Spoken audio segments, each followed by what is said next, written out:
We're up to the Dragons. There's been a little bit of player movement, some injuries in this team, so they're fairly relevant. And there's a couple of spots up for grabs, that's for sure. Firstly, we'll get into a little bit around the news around Volkman, guys. So he has been, his contract's been terminated. It's all over the shop as to what's kind of happened here.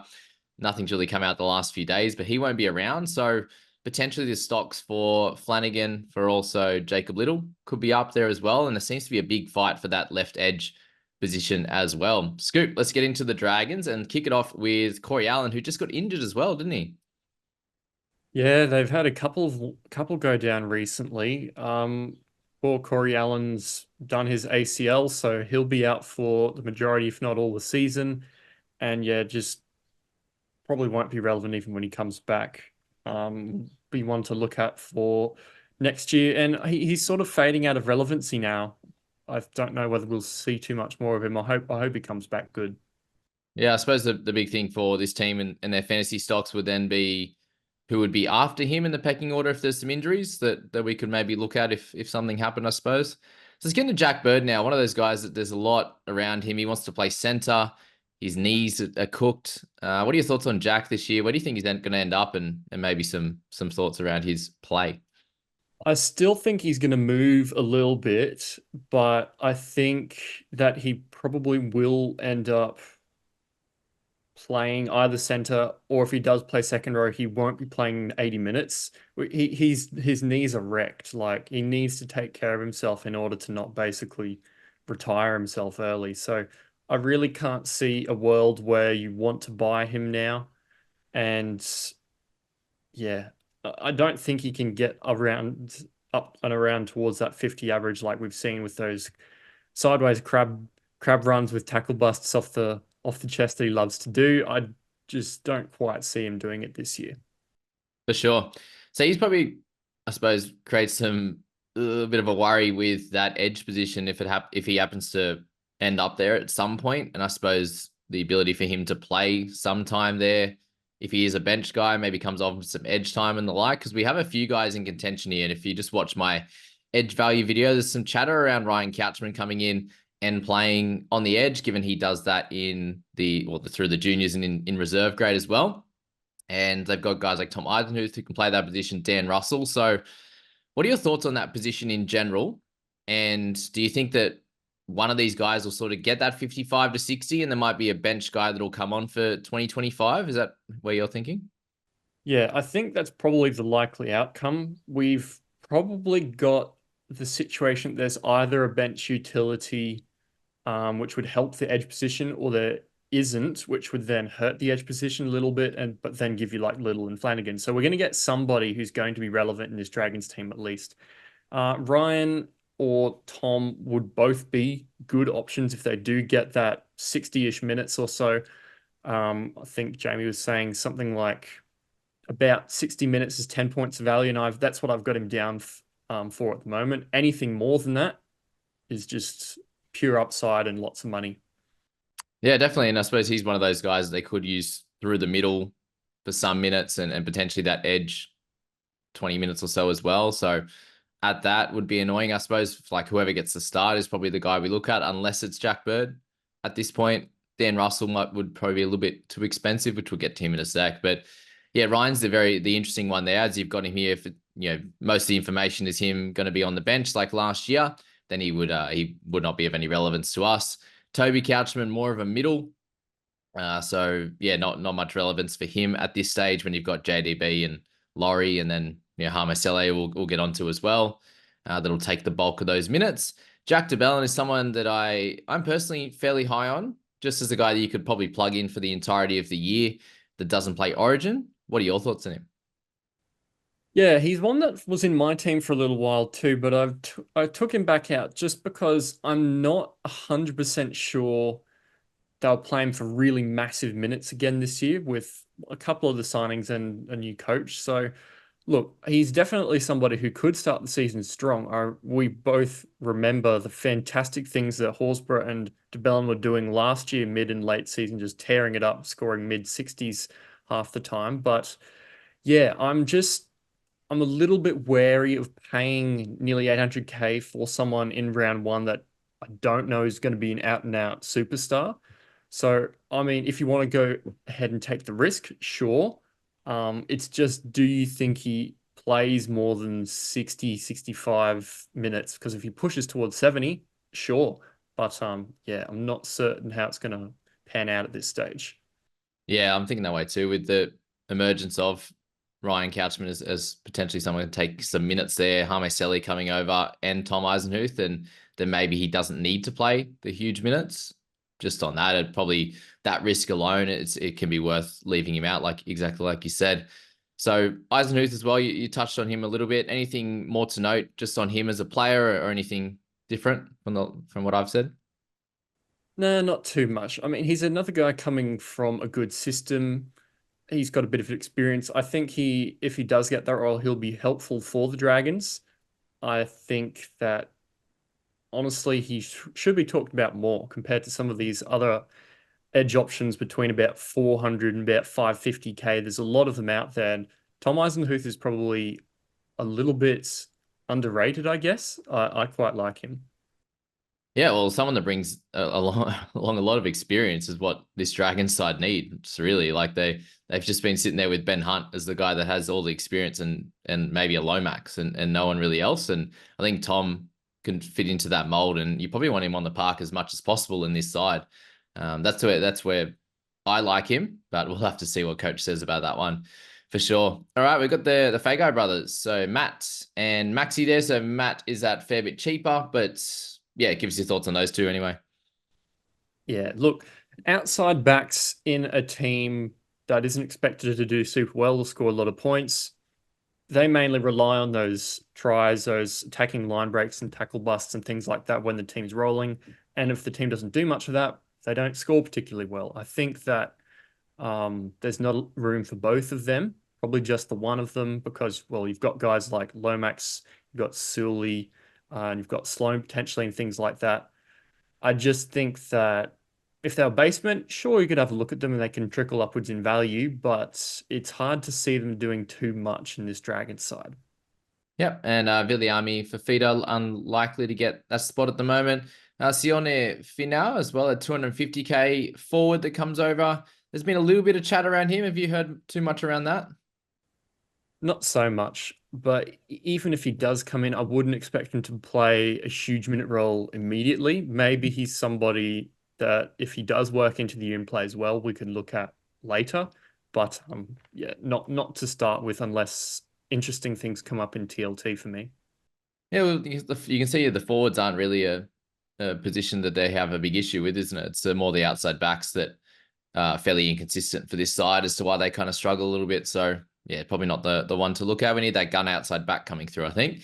Carl Flanagan. All right. So with Volkman out, so the talk here beforehand was that he was going to be in there well, they're looking for what, hooker cover minutes? And so things have kind of changed a little bit now. And so, yeah, like he obviously played a lot of time at hooker. Is he just going to go straight into the six, or do you think they'll find someone else?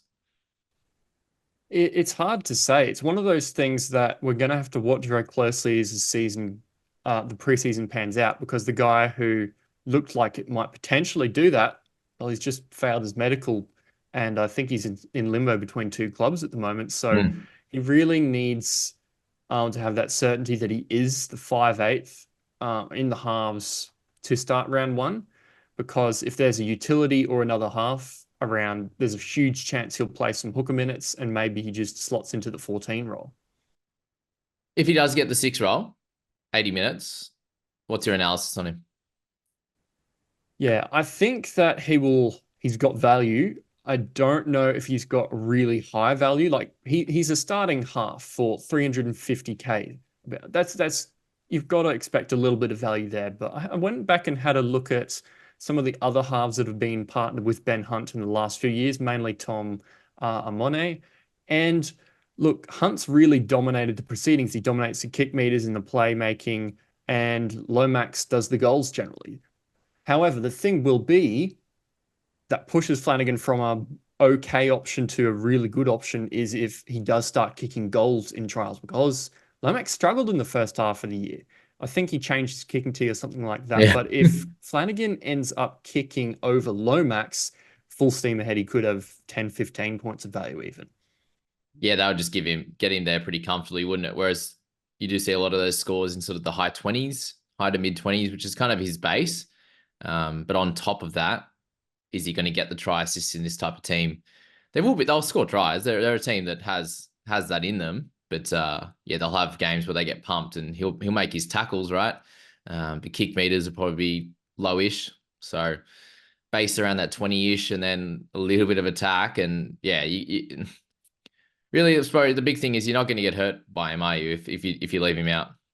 No, I think I went and looked, and I don't think Amana ever got to 500k next to Ben Yeah, Hunt, there you go. and that's 150k for Flanagan. So, do you do it without goals? Yeah, and he's probably got a bit more. Amone's probably got a bit more, style and flamboyancy than Flanagan, being sort of the meat and potatoes type of guy. So, yeah, interesting one. Let's just see what happens. That goal kicking is going to be the draw point, as you said. Ben Hunt at 696 kind of ends up around this 50 points each and every year. Do the missed tackles really kill him? Don't they? Any way that we could get him into our side, or is it something to do with him playing hooker? Maybe. He's had a couple of seasons where he's done pretty well, or had stretches where he's gone on a bit of a run and taken this team around the park by the scruff of the neck. But from what we've heard in the last 12 months, he's not particularly happy there. They've refused to let him go. And I just don't think he'll do that now, given that he's in the back end of his career. He'll probably sit at about a 50 average again this year. For sure. Blakey Laurie, interesting couple of notes you've got on him there. Yeah, Laurie was a really nice draft pickup for me last year to start with, but then he dropped off quite a lot when DeBellin started coming in and playing big minutes. Yeah, you can see from that analysis there, it was a 10-minute drop from DeBellin basically being in the team. So with Sele also coming in, I think he'll sit around mid 40s rather than high 40s, 50s. So no value there. For sure. Jacob Liddle, another interesting one here for sure. And that Vulcan news changes things a little bit. What are your thoughts on Liddle? Do you like him as a player in general? Do you think Look, there's some value there? if all the signs are that Liddle plays 80 minutes, he could be one of the best hooker options going around. I am skeptical. I think they'll do something somehow for somebody to take 10 or 15 off him, because I've never seen him really be an 80-minute hooker consistently. Like when he was at the Tigers and when he was at the Dragons, he's always like played 80 for a couple games and then he's played like 55, 65, 70, 60 sort of minutes. Mm. If he can finally this year turn into a close to 80-minute player, he'll be fantastic. But yeah, we just have to watch those signings as we come towards the start of the season. Yeah, with Mbye gone, that's obviously big news. And then, yeah, if Flanagan's got the 6, then who else takes the 9 minutes? Really, that's the big thing. So I definitely have some interest in him across fantasy, across Supercoach, potentially more so, just with him having that a bit more of attacking flamboyancy. So yeah, interesting one at that, Mr. Jacob Liddle. Zach Lomax, not a target unless he's a fullback. No, not unless he's at fullback. He had a couple of games there last year. I think all 3 games he played fullback, he made over 200 meters, and he was sort of running around. There's some chatter about him doing like a Joey Manu type role where he roams a bit and does a bit of everything, pops up everywhere. It should be really good for his points. But yeah, he's in the Dragons, not the Roosters as well. So you'd probably want the one jersey on his back before you'd look at him to start the year. Definitely. The Molo brothers. Yeah, the Francis and Michael Molo both just been really decent servants for the Dragons over the last couple of years. I just don't see their role suddenly improving for any reason. Like they've got Sele coming in, they've got the Couchman brothers that are starting to come through. Do they go down instead of up? Yeah, probably to start minutes wise anyway. Ben Murdoch, Moneymaker Masilla. What a man. Any thoughts? What a legend. The stalwart of our teams last year. Will be fondly remembered in years to come. And Tommy Talau. Oh, God. All right. Cody Ramsey, I hope. Yeah, we haven't really heard much on him, have we? Like, do you know much of him being like, is he okay or? I think I heard recently that he's still recovering from it, so he Oh, might be out again this year, or at least for a while to start with. I really, really would hope I really, really would like to see him recover from this because it sounds like a terribly nasty injury, or condition really is that he's going through. So I would love to see him get back to some top flight footy, but we'll just have to remain and see whether that happens. for sure. Ravalawa seems to be the up. He's fairly consistent actually. He'll have his stretches where he's a 50 plus average guy, but then he'll go missing for a while, doesn't he? Bit of a draft pickup. Yeah, potentially. He's sort of like the Sevo of the right wing. He makes a few tries, busts a few tackles, and then sits at about 40 average a lot of the time. So yeah, he'll do that again this year, I expect. Dan Russell priced himself a bit too high, didn't he, with his late season efforts? And those who grabbed him last at the end of the season will really remember him for those good 40 plus scores for the most part. Even if he gets that spot, it's a no. Yeah, I think, well, he's priced at a 40 average already. If they've got Tom Eisenhuth and the other edge that is coming through, like Gouchman. can you see 80 minutes? I don't know if I can. I think 60 and then 20 from one of the other two is probably where we're going to get. So not at a 40 price point. Yeah, he just benefited from those injuries at the end of last year with Sewer and the like. So Harm Sele, 450K. It's not a ridiculous price, but still, it would still be a bit of a risk picking up anyone from this price point. Obviously, what are your thoughts on him? What kind of minutes are we expecting from him? We'll get into the pack predictor in a second. Yeah, I think he's going to get a few minutes. I think he's probably going to get about 5 minutes more than he was at Souths, but that's not quite enough to really push him into our consideration unless more people go down. And then you've got all sorts of other questions popping up, like is DeBellin relevant? Are these other guys relevant? And what's going to happen? So I think he'll be one to just keep an eye on in the back of our heads, but yeah, not enough value to start the year. For sure. Tyrell Sloan started 250 last year. That's where his relevance came in, but at 465 now, it's a no. No, he's a funny type of player because he's got some fantastic attack and explosiveness, a bit like Reece Walsh, but he hasn't got the consistency, which is funny to say when you're comparing him to Reece Walsh as well. But yeah, he scored like 10 points in 70 minutes and then would have a 25 point play to get to that sort of 35 average. So not the kind of guy you want to start with at his price. Definitely. And Jaden Sewer at 633. It's a tad too expensive for someone that hasn't really gone over 50 much. Yeah, he had a stretch last year where he was doing all right, but that's sort of the first time he's really done that. So not at over 600K. Yeah, he was like 50, 51, 52, 53, 51 for like 6 weeks in a row or something. It was pretty cool. Moses Sully just extended for another 3 years. Excited for him in that contract. That's awesome. Like for him to, what's he played now? Like sort of 7 or 8 seasons in the NRL is impressive at 458K there. Any between the 30 and the 40 mark, you'd imagine for him? Yeah, I had almost a little bit of interest in him at first, but because he's averaged a little bit higher than that in previous seasons. I think he averaged about 40 in 2022 Hmm. and similar in a couple of other games. But yeah, it's just not really somebody you want to gamble on at that awkward price point when there's a lot of other safer options. Just in the team, isn't it? Yeah. If he at this price is in a top tier side, then he probably can get near the 550, 600, couldn't he? But in this team, it's going to be that up and down for sure. Then we got a few of the young fellas, and then I suppose Paul Turner's the other guy that could be the number 6 option, but he's kind of just moves around clubs at the moment and plays a lot of reserve grade, doesn't he? Yeah, well, with Volkman gone, there is potential that he might be the 14 now, I guess. But yeah, if he's the 14, you don't buy him. Like 20 minutes off the bench, that's not somebody you want in your fantasy team. Who do they have as the 14 then? Let's just say Flanagan 6. Who's in the 14 role? If it's probably either him or somebody that hasn't been added to their top 30 yet, which was Connor Muleysen, who played at the back end of the year. He actually started for a couple of games over Liddle, I think. So I Mm. wouldn't be surprised with Volkman dropping out to see him added to their top 30 shortly. So I'd Okay. say what'll happen is one of those two will be on the bench. Yeah, well, that's interesting. That makes probably a bit more sense for him. So, looking at your pack predictor now, bench consists of both Couchmans, Francis Molo, and obviously Mullison as well. So, yeah, it's about right. 35, 40 minutes, sort of their top two guys off the bench.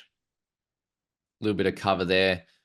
Laurie for the 50 minutes. That makes sense based on the numbers you had with DeBellin. 65 minutes. Tommy Eisenhuth, you've got him in there getting the nod. Let's hope it I really do hope it goes through because he will be in my side for sure. Um yeah, tell us a bit more around some of the values from these guys. Yeah, as you can see, Eisenhuth, the only real one with a lot of value out of this forward pack. You've got guys like Liddle and Sele, sort of that borderline 5 points if they're getting that expected role. Little's the one that you'd want to look at more if he does get more than 60 minutes, Hmm. because at at that predicted 60 minutes, he's still got 4 points of value, nearly five. If you bumped it up to 65, say, and it was Paul Turner on the bench instead of Malayson, then I'd be more confident in him being an option for your second hooker on your bench. But as it stands, we'll probably just have to watch the spine signings for the Dragons as the preseason progresses. For sure. Yeah, I suppose at the moment it's Little, Eisenhuth, whoever it is in those two spots. There are big ones to look at. And there will be games then where if injuries and stuff happen, they're going to be likely to be the guys that get those extra minutes, right? So I suppose Yeah.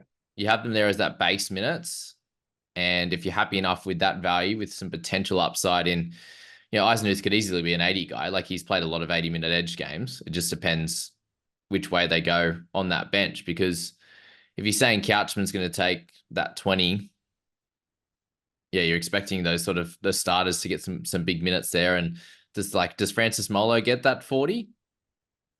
Who knows? Hey, they Yeah. could drop him down as well, couldn't they? But then is Laurie is he expecting bigger minutes considering he had played lots of like sort of mid to high 50s games as well? It's hard, it's probably hard to predict at this point, and even going to be hard to predict from the trials unless they go, yeah, we're going to play it exactly like we are for round one. Hey. Yeah, a thing that we might end up seeing instead of both Couchman brothers on the bench is, as you said, if um, Molo isn't to play 40 minutes, maybe Ryan or maybe one of the Couchman brothers could play a couple more prop minutes, and then we could see Dan Russell onto the bench and taking some of those edge minutes. But yeah, it'll just be trials as to confirm what happens. Yeah, and yeah, given we know Ryan plays a lot of edge, having him on there, there's just no guarantee that the left edge guy gets those massive minutes, hey, because it could just be switches but then Eisenhuth could play some middle. So yeah, it's a little bit all over the shop. Let's get into their draw. Something that we know for sure, right? Which is cool. So their start to the season, they don't have a bye all the way through until round 11, which is a great time to have a bye if you're looking to hold someone throughout that bye period, considering then they play 13, 14, 17, and 19, missing out on 16 and 20 there. So if you wanted to, you could trade one of these guys out at round 16 if you had any of them in your side. So they're definitely a very, very relevant team there. And you're looking at, sort of round 4, 5, and 6. By that point, we'll know roles, we'll know injuries, and Yeah. could be a good time to sort of grab one or two of these guys if we don't start with them, right? Yeah, somebody who picks up a couple of minutes might be really good value around that time. Or even somebody like Liddle, if he's good enough to be in your team, not quite that elite level keeper you want, maybe you sell him after about around 14, 15, and then bring in a cheapie for that round 19, and then move to that keeper hooker in after Origin. Hmm. Yeah, it's interesting. They do have one of the better buy schedules, don't they? Yeah, they've got a surprisingly decent start to the year based on last year's ladder. But yeah, I mean, you could have Seals doing all right with Turbo there. Sharks and Knights are pretty tough. But yeah, they're also the Dragons, so you can't read too much into the draw. Yeah, I suppose more as long as they're not getting pumped 50-0 and the like, then they'll be fine. And with that buy in round 20, it's probably a good time to either use one or two of them as loopers, or that's the best time to get them to one of those finishing guns, right? So really that round 11 is going to be cool for looping.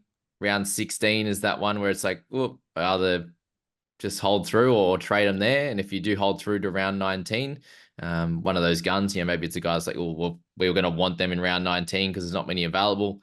And then round 20, you could move on. So yeah, it's solid in that. And that's probably what a middle of the road draw, isn't it? In terms of difficulty, they don't have a Panthers team in there until round 13 when they're going to miss all their origin guys anyway. So yeah, it's a fun one. And there'll definitely be some interest for Dragons players across the season. It's just probably a team that's going to make or break a few of our seasons, isn't it? Just if you go for one of those mid-tier guys, or you pick up a Liddle or a Flanagan or something like that from that start. So very interesting.